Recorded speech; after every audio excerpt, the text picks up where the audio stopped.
नीलम Maithili channel का subscribe करबा के लेल लाल बटन का दबाओ आ तकर बाद घंटी पर क्लिक क के नव नव मैथिली गीतक आनंद उठाओ।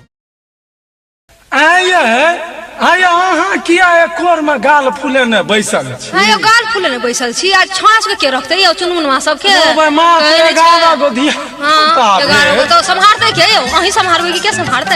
हम सिंदूर टिकली कर दो संभालते ओकरा के? होली खेल जाओ जाओ हमनी रात के समय जरा करलो। हां आई मौगी घर में हो तो हां राधियो जाओ ना दोसर छोड़ से रंग खिलाओ जाओ आगे तो बड़ा मजा आवे कि जाओ भेले यार नहीं है।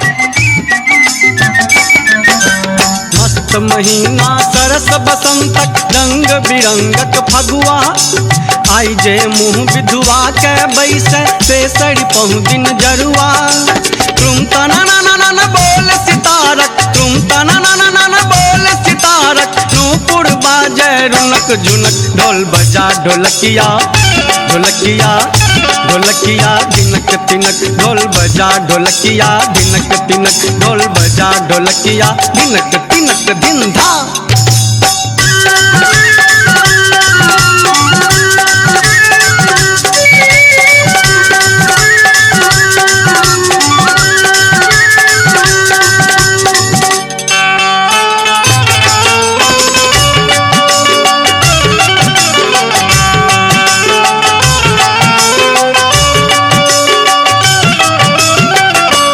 नवनागरी सब गोप गोवालिन नवनागरी सब गोप गोवालिन छलकल उन मत गगरी की आहो लाला छलकल उन मत गगरी एक एक नागर की सुन कन्हैया एक एक नागर की सुन कन्हैया आई बनल सब रगड़ी किया हो लाला आई बनल सब रगड़ी बाहर अटकी मटकी घर में बाहर अटकी मटकी घर में चंचल कंगना खनक खनक ढोल बजा ढोलकिया ढोलकिया ढोलकिया दिनक तिनक ढोल बजा ढोलकिया दिनक तिनक ढोल बजा ढोलकिया दिनक तिनक दिन धा।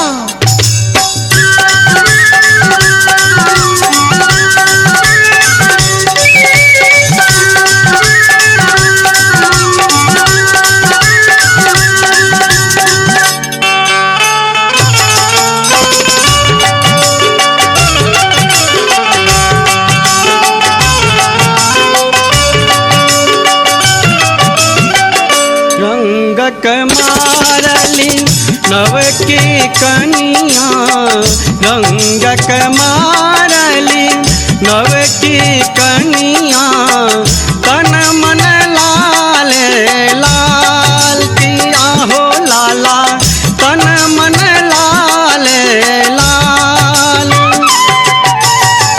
जनिका तन पर रंग पड़ल नहीं जनिका तन पर रंग पड़ल नहीं सह फुलाने गाल की आहो लाला सह फुलाने गाल सगर अंग पर रंग अबीरक सगर अंग पर रंग अबीरक खूब बहाना बमक बमक ढोल बजा ढोलकिया ढोलकिया ढोलकिया दिनक तिनक ढोल बजा ढोलकिया।